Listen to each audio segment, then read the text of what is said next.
ആ ലിസ്റ്റിനോട്ട് എഴുതി എടുത്താണ്. ഹണിയാ? ഇന്നത്തെ ഹണിയൊക്കെ കെണിയാണ് മക്കളെ. നമുക്ക് ഹണി വേണ്ട, അതൊക്കെ നമ്മളെ കാലത്തെ ഹണി, അതാണ് ഒറിജിനൽ. ഫേസ് ക്രീമാ വെളിയിൽ നിൽക്കണ കറ്റാർവാഴയുടെ തണ്ടൊടിച്ചങ്ങ് തേച്ചാൽ മതി, അതാണ് ഒറിജിനൽ. ഫേസ് ക്രീം വേണ്ട. ഇയർബഡ്സ് നമുക്കൊരു 10 പാക്കറ്റ് അങ്ങ് മേടിക്കാം. പക്ഷെ ഒറിജിനൽ എവിടെ കിട്ടും? ഒറിജിനൽ എവിടെ കിട്ടുന്ന എനിക്കറിയാച്ചാ. അച്ഛേട്ടാ വന്നേ. ചെവിയിലിടുന്ന ഇയർബഡ്സ് ഇവിടെ തന്നെയാണോ കിട്ടുന്നത്? പിന്നെ ഒറിജിനൽ ഇയർബഡ്സ് അല്ലേ അച്ഛാ മൈജിയിലുള്ളത്?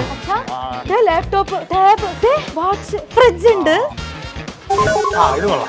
വാഷിംഗ് മെഷീൻ ഉണ്ട്, മൈക്രോവേവ് ഓവൻ ഉണ്ട്, ടിവി ഉണ്ട്, മിക്സി ഉണ്ട്, എസി ഉണ്ട്, സ്പീക്കർ ഉണ്ട്, സ്റ്റവ് ഉണ്ട്, എയർ ഫ്രയർ ഉണ്ട്, ഇഡ്ഡലി കുട്ടർ ഉണ്ട്, അയൺ ബോക്സ് ഉണ്ട്, ഫാനും ഉണ്ട്. ഇപ്പോഴാണ് മോളെ നീ അച്ഛന്റെ ഒറിജിനൽ മോളാണ്. ഈ സംഭവം കൊള്ളാം. ഹലോ ശശികലേ, ഞാനൊരു വയറില്ലാത്ത ഹെഡ്സെറ്റ് മേടിച്ച് മൈജിന്ന്. അല്ല നാട് ഓടുമ്പോ നമ്മൾ മാറണമല്ലോ. ഏത്